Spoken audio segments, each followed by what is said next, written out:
The other thing we need to talk about when we talk about agriculture is we have to have a bit of a conversation about oil or peak oil.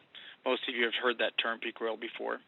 I wasn't aware, but look at this statistic. A third of all the oil and gas consumed in the United States is used for food production, and that's from seed to plate. Many of you are aware that the food on the average American plate has traveled 1,500 miles. Some people say that's much higher now. It's like 18. Actually, I found in the store, Becky and I were in there about a month ago. There's garlic from China being sold in the grocery store. So we're flying food all over the planet, trying to get it to the markets. But the number that really catches my attention is on the lower right-hand side of the slide there. There are a variety of studies out there, but these are the numbers that I've come to rely on.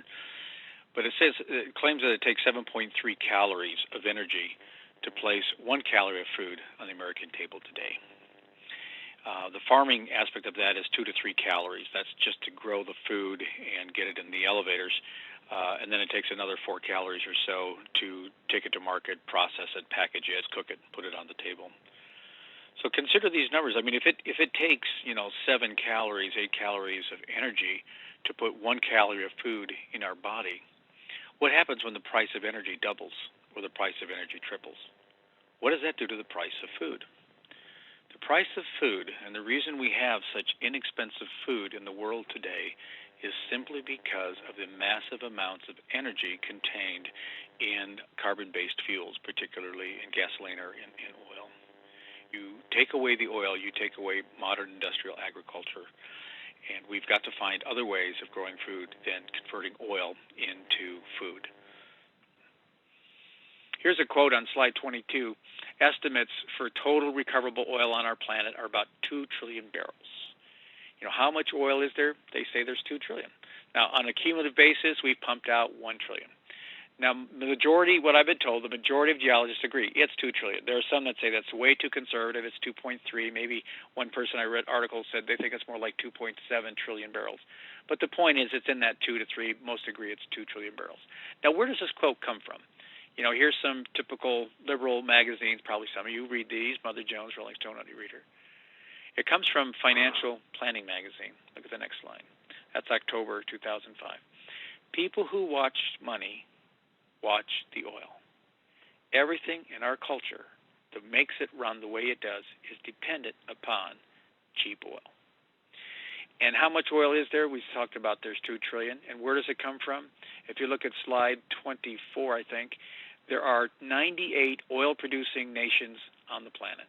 This is where we found oil on the globe. Today, 64 of those have already hit their peak. The United States has never produced as much oil as it did in the year 1970. That was our peak year. Since 1970, we've been producing less, and less oil. That includes Alaska. If you look at the next slide, 25, this was the slide. I remember seeing this chart, and this is when I had my peak oil moment. These vertical lines represent the billions of barrels of oil that are discovered in a given year. For example, look at 1948, 49. We're discovering 50 and 55 billion barrels of oil in a given year. The black line represents the billions of barrels of oil that are used on a global basis. So around 1948, 49, we're discovering 50 billion barrels a year, but we're not even using 5 billion barrels, more like 3 to 4 billion. But follow that black line up, and as we continue to use more and more oil on an annual basis, we're also discovering less and less and less oil every year. If you look at this point of 1980, we have never discovered as much oil in any given year as we have consumed in each given year. That's peak oil right there. Look at this next slide. Big headline. This was last year. I saw this in a newspaper, and I pulled it out. It says, Brazil thinks it has found a massive oil field. This is out in the ocean. By the way, used to be we would drill our wells about a half a mile deep. Today, the average well is over 5 miles deep. Brazil thinks it found this massive oil field off the ocean, off the coast in the ocean. They estimate 33 billion barrels of offshore oil. Largest find in the world in decades. That's from the Associated Press. Now, If you go back to the chart, we're using about 28, at this point, we're using about 28 billion barrels of oil a year. How much oil was discovered in Brazil? 33 billion? That's a little over. That's 1 year and some change. We discovered 1 year's worth of oil.